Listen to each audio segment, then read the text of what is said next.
To another video about, well, today it's going to be about Azure Boards and about items you can get from the marketplace.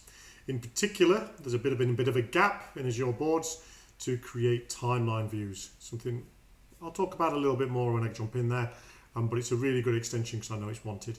My name's Alex Crossley. I'm a senior agile coach down under in Australia. I've got a website, www.agilecoach.com.au, if you'd like to go and have a look more Azure Board stuff or just about agile in general. Okie dokie, let's have a look at what we're talking about here. So in Azure DevOps, you can install extensions. So in your organizational settings, which you get to down in the bottom corner, you can get to extensions and you can browse the marketplace and install them.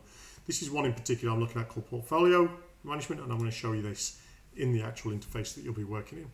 So that first bit there is for your administrators. You need to say, I want to be able to see portfolio plans. So before we go on, I want to quickly review the sort of world that you live in when you live in Enterprise Agile. If you're working in team, little Scrum Agile, little Startup Agile, this isn't what I'm talking about. I'm talking about Enterprise Agile. We've got big portfolios of work and we've got individual teams working towards that portfolio's aims. So we've got two teams here, Alpha and Beta. They sit in the nameless portfolio group.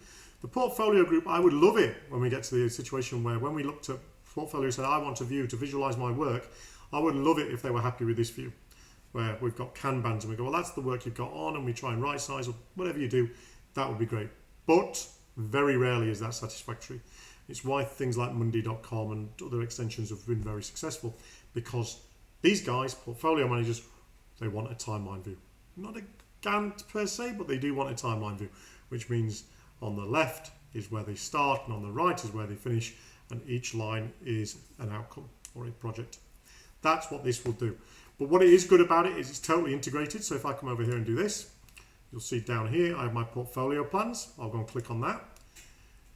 I'll show you how to build one and show you how it works really. It's not that heavily featured. So we'll start by clicking New Plan. I'll create one called Hello World. And we will just add a couple of lines to it to show you what's going on. So once you've got that, it puts this up. This is the same add items I'll collect in a second. So I'll put one item in. So we'll go back to that. We'll go to the vanilla project because I went to that a second ago. So I'm in an organization, I can pick any of those. And I can actually go across these projects, which is nice because a portfolio, right, you're going to go to different teams. So actually within here, I can go to any of these different things. So what we'll do is we'll say we want to work on a particular level. You don't really want to mix your decimals and imperial systems. You want to say, I want to stick to one level in my plan. That might not be the case, but I'd probably suggest that's how you're going to want to work. Let's go top level. Let's say that actually all of these need to go on this portfolio level from the vanilla project. And when we talk about projects in Azure Boards, I always try and talk about organizational units. So vanilla is an organizational unit, not a project with a start and end date. It's going to persist. And here are the things on the timeline. So I'm going to minimize that. You can see we can got these dates across the top. No cadence involved here, not very agile. And then what they do is they set dates on these. But those are at least items that are from the backlog.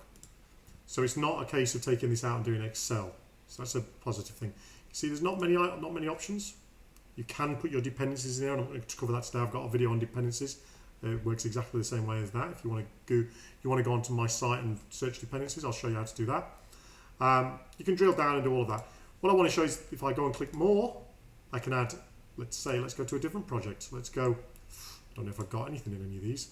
Scrum Playground. They don't have anything. Let's go basic. Oh, I should have prepared this earlier. Oh, I don't have any work in there. Look at Agile.